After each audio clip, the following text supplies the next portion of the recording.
Hello नमस्ते everyone सबैजनालाई welcome to my blog. र म चाहिँ आज फाइनली यो हाम्रो हिजो अस्ति तपाईँहरूले भिडियो देखिहाल्नुभयो र कान्छा बाजेको चाहिँ अब छोरी चेलीपछि छोरीहरूले चाहिँ तपाईँहरूको यो दुन्सेछ आज है। त्यसको दुन्सेको चाहिँ आज काम गर्दैछौँ। तपाईँहरू म भिडियो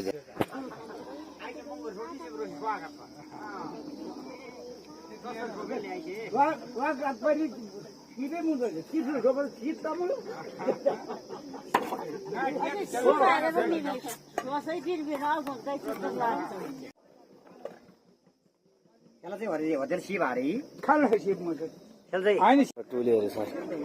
खाना पाके केटा हो ए ल खाना बवाल भएछ साथी।